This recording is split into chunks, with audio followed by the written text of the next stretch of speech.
You've all probably heard of him at some point in your life, Alexander the Great.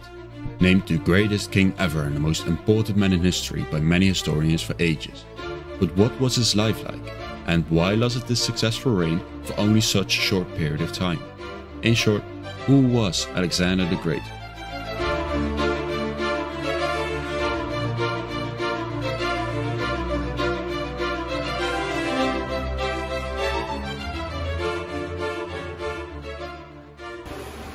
Good afternoon, students. Good afternoon, ma'am. Again, good afternoon. Good afternoon, ma'am. How are you today? We're good. Alright, that's great. I am teacher Baby, but you can call me teacher A. Okay, so everyone please stand for our prayer. Amen. Alright, before you sit down, class, please pick up some brushes under your chairs and also arrange your chairs properly. Alright, so who was absent today, class? None, ma'am. Alright, very good. Everyone is present today. So today, class, we will have an activity. Who is excited? Yes, Alida! Alright, very good. Everyone is excited. So our activity for today means picture book. I will show you a picture then observe it and basis of the first picture. Okay, what have you observed in the picture? Annalyn? Sitting in the chair with a map. Okay, very good observation. Salison? I think it's a father and the son. Okay, the second picture. What have you observed in the picture, Adi? They are fighting with each other, ma'am. Okay, very good observation. The two men fighting. Alright, so the third picture. Okay, what have you observed? Elva? Riding on. Boy one is riding a horse. Very good. Anyone from the class? Rufano? Alright, very good observation, class. So, the fourth picture, class, what have you observed? A boy riding a horse. Okay, very good. The fifth picture. They talking. Okay, they are talking. Alright, very good. Okay, this picture, class, what have you observed? They're going war.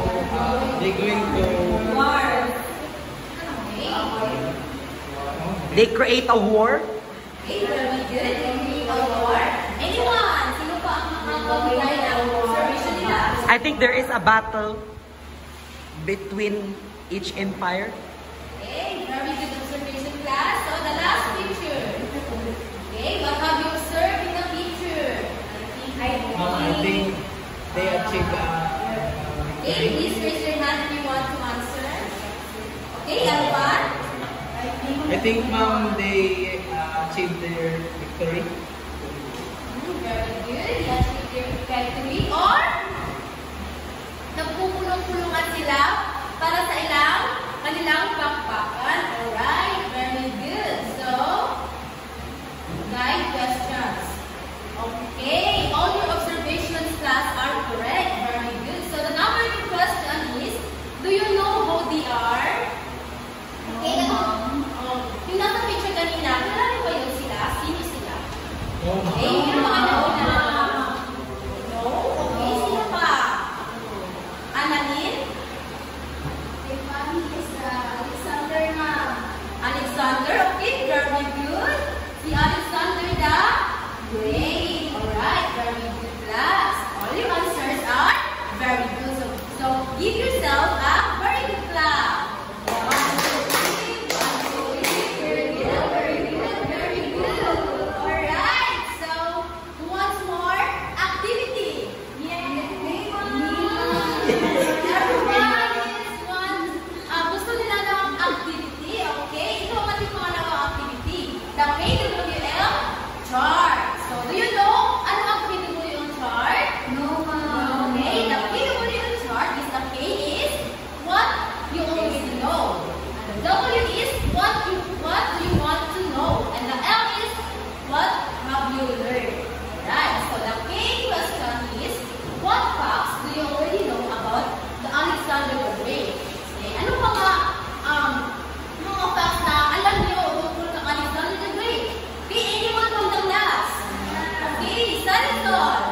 He is a youngster who has, he is handsome and had a curly hair, and sad to say he is not growing up or even strapping and not even a powerful man. Okay, very good. According to Marjan, the facts that we already know about Alexander the Great is he is handsome, have a curly hair, or ano pa yung mga sinasabi ni Martin kanina. So, sino pa ang makakabigay ng sagot tungkol sa kang Alexander the Great? Okay, his Annalyn. Alexander man is a great warrior. Okay, very good. Alexander is a great warrior. Elvan! He was a great... He was a brave man, ma'am. Okay, very good. He was a brave man. Okay, Adeline? And he is a commander like his father. Okay, very good. All your answers, class, are correct. So the following questions. What would you like to learn about Alexander the Great? Ano gusto nyo malaman o matutunan tungkol kang Alexander the Great? Okay? I want to become pagiging matapang nila. Ang pagiging matapang ni Alexander? Ano pa? Sino pa ang gustong malaman o gustong malaman tungkol kang Alexander the Great? Okay, sino pa? I would like him to know how to become a great leader. Very good. Very good answer. Okay, sino pa? Okay, wala na pa, class? Alright. So, all your answers, class, are correct. So, may naman ako ngayon. Ano kaya ang ating topic ngayong araw? Sino ang makasagot niya? Okay, anyone? Ano yun? About Alexander the Great. Okay, very good. Our topic for today is Alexander the Great, part 1. So this is our objectives. Okay, at the end of the lesson, the students will be able to create a visual timeline of important events in Alexander's life, demonstrate an understanding of the final two-world game, and appreciate the important lesson that Aristotle taught to Alexander the Great. Okay, so since our topic for today is all about Alexander the Great, part 1, so do you want me to read a story, class? Yes, sir. Okay, just listen up. Okay, our story for today is all about Alexander the Great, part 1. So, to the north of the Greek city, states and the Mount of Olympus lay the territory known as Macedonia. Macedonia is, at this time, Macedonia was not a part of ancient Greece. The Macedonian king Philip II watched and waited as the Greek city-states struggled among themselves for power and wealth after the Persian Wars. It seems that they could work together brilliantly when they faced a common enemy such as Persia, but afterwards they would go back to the competing against one another away from all these conflicts. King Philip grew stronger. What are conflicts? What does King Philip notice about Greek city-states? Anyone? So they work together when they face a common enemy, but then they go back to the competing against one another. King Philip of Macedonia had a plan. So what is that plan? He would let the rest of the Greeks wear themselves about fighting one another. And then he would lead his army south, unite all of Greece under his command. What was King Philip's plan? To let the Greeks wear themselves out by fighting each other. Do you think it will work? So, let's find out afterwards. Philip also had a son whom he expected to follow in his steps and take over the throne one day. The boy was a bold, handsome, curly-haired, younger named Alexander. At first, Philip was a bit disappointed when it became clear that Alexander would not grow up to be a tall, strapping, or powerful hero like his father.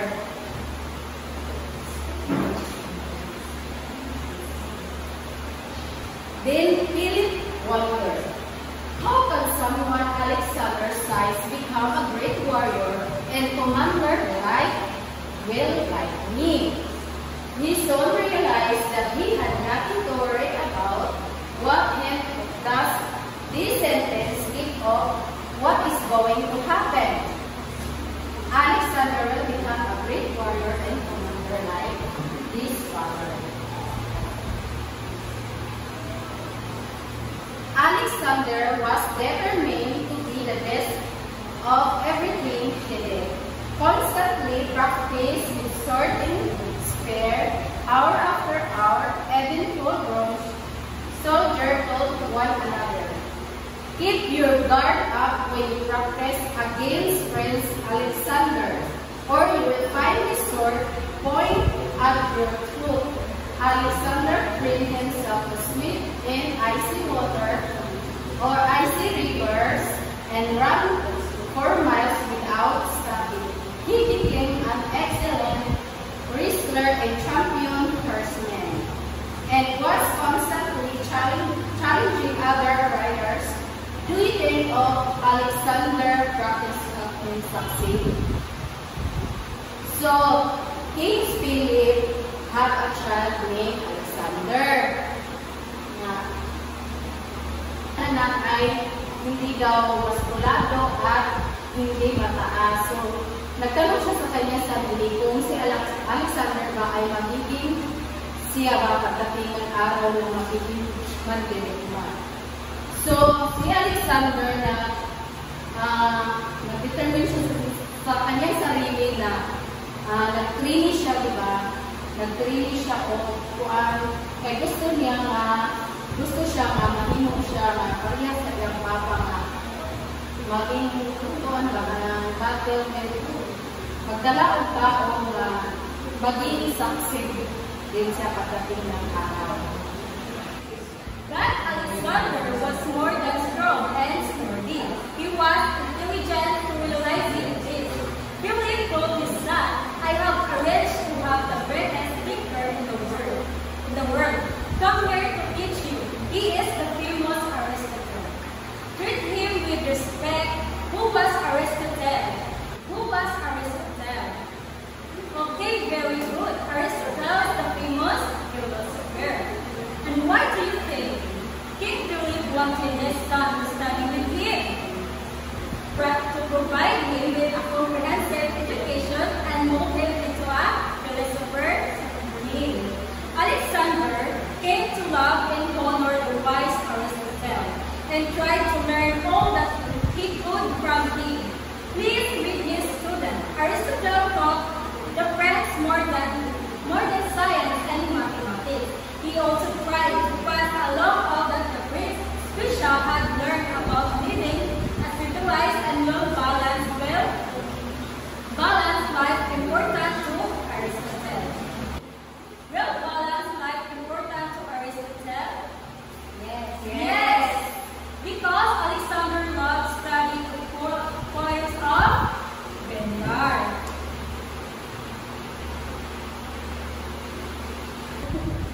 Alexander listened when Aristotle taught him the importance of studying for making decisions. Do you remember another famous philosopher who shared this idea? Named Plato. However, the princess energetic nature caused him to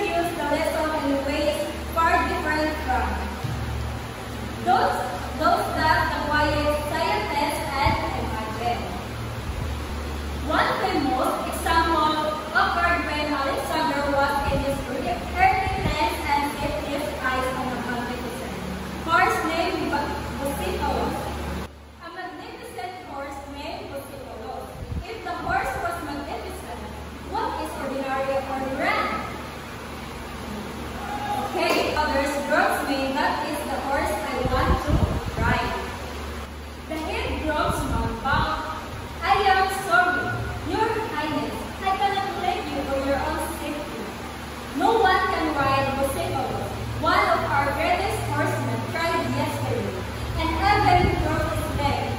Based on what we know about Alexander, do you think he will magnificent horse? Okay, yes, Alexander, courage and ambition would compel him to Bucephalus. Alexander realized he would have to use his mind as well as his muscles to tame the horse. Tame means train and make gentle. I must think this through, he told himself. He watched as one another rider after another lead the huge horse out to the wooden fence and tried to mount the saddle. Alexander noticed something no one else had seen. The prince realized why the big pillar is frightening each time he sees his own shadow moving before him on the ground. He becomes so nervous that he throws off anyone who tried to ride him. Alexander took some sugar out to the horse. Here, boy, eat this, he said, and he turned Bucephalus around in the other direction so that he was facing the sun and could not see his own shadow. Then Alexander easily climbed into the saddle. Everyone was amazed. Alexander rode the huge horse all afternoon. Even King Philip came out to watch, grinning at his side. "He's not bad," called Alexander, leaning back. Finally, Bucephalus trusted Alexander so much that the boy could leave him to do anything, even with his shadow in front of him. And Alexander's horse, and Alexander so loved the horse that later he named the city after him. How did Alexander tame the horse that no one else could tame? Did he use his strength or did he use his intelligence? Soon Alexander was leading troops into battle with his father. He developed a habit that stayed with him all his life. He always stood in the front line of fighters. The soldiers were proud of their brave prince and loved him for taking risks as great as those he asked them to take a number of times when a battle might have been lost.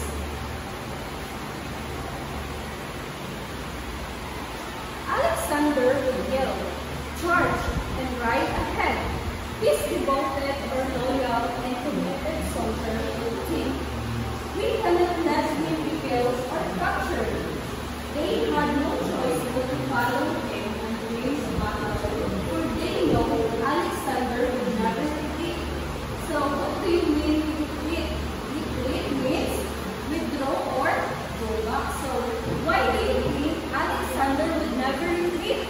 So Alexander believed that true leadership meant showing courage and strength in the face of danger. At last, King Philip believed that he and his son were ready to conquer the Greeks who were south of Macedonia. Then, by a stroke of good luck, he found a better way. Their old foe, or enemy Persia, once again came after the Greek cities. Philip told the other leaders of Greece,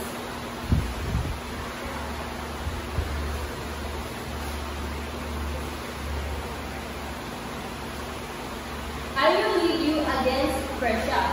A few protested, but Philip and Alexander quickly invaded their cities and conquered them by force. People in the other states, weakened by war, were afraid to go up against the powerful Macedonian army. So did King Philip get what he wanted? Very good. Yes, King Philip did what he wanted. And then King Philip died at the age of 20, and Alexander became king of Macedonia, although young in years. Alexander led his army to Greece, fighting and conquering with him need to and accepted surrender when he could. He generously gave gifts to the peoples and cities that welcomed him, while giving no mercy to those who opposed or went against him. At last, all Greece hailed Alexander as their king. But Greece was not enough for the ambitious king. If you are ambitious, you have a strong desire for success. What do you think about ambitious King Alexander is going to do?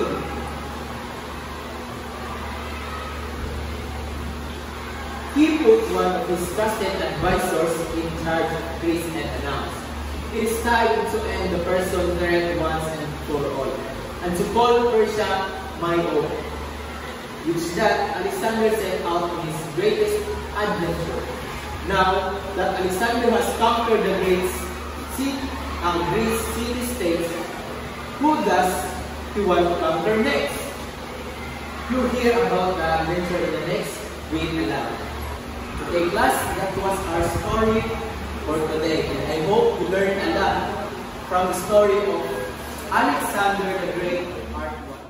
Good day everyone, I am Javelin B. Huesca, and now I will give you the summary of the story, which is Alexander the Great, Part 1. Alexander the Great was born in 356 BC in Macedonia, a kingdom in northern Greece. He was the son of the King Philip II and the Queen Olympias. From a young age, Alexander showed intelligence and ambition. He was tutored by the famous philosopher, which is Aristotle, who influenced his thinking and love for knowledge. After his father assassinated in 336 BCE, Alexander became a king at just 20 years old. Despite his young age, he quickly secured his position by crushing rebellions in Greece. Once his power was stable, he began his campaign to conquer a Persian empire, and the Persian Empire, one of the largest and most powerful at the time. And the early part of his campaign, Alexander led his army across Asia Minor, or the modern day Turkey, and won major battles such as the first is the Battle of Granicus, and the second one is the battles of Issus, where he defeated the Persian king Darius Al's army. His leadership, bravery, and tactical skills earned him respect and loyalty from his soldiers. Hi everyone, I am Marie Itura, and today I will summarizing the story of Alexander the Great. So, Alexander the Great was born in 356 BCE in Macedonia, a kingdom in northern Greece. His father, King Philip II, united most of the Greek city-states, while his mother, Olympias, gave him a sense of destiny and connection to the gods and heroes of Greek mythology. He was tutored by the great philosopher Aristotle, who influenced his love for learning and culture. So, at the age of 20 years old, Alexander became king after his father was assassinated. He was determined to complete his father's plan to conquer the Persian Empire, the most powerful empire in the world at that time. So Alexander led his army across Asia, defeating the Persian king Darius III in a series of major battles. He conquered lands including Egypt, Persia, and parts of India, creating an empire that stretched from Greece to the Indus River. He founded over 20 cities, the most famous being Alexandria in Egypt. Unlike many conquerors, Alexander adapted local customs and encouraged the mixing of Greek and Eastern cultures. This blending of cultures led the Hellenistic era, a time of great advancement in science, art, and philosophy. However, in 323 BCE, Alexander died suddenly in Babylon at the age of 32, possibly from illness. He left behind a massive empire but no clear successors. His generals divided the land and the empire soon fell apart. Still, Alexander, remembered as one of history's greatest leaders, his ambition, courage, and vision left a lasting impact on the world.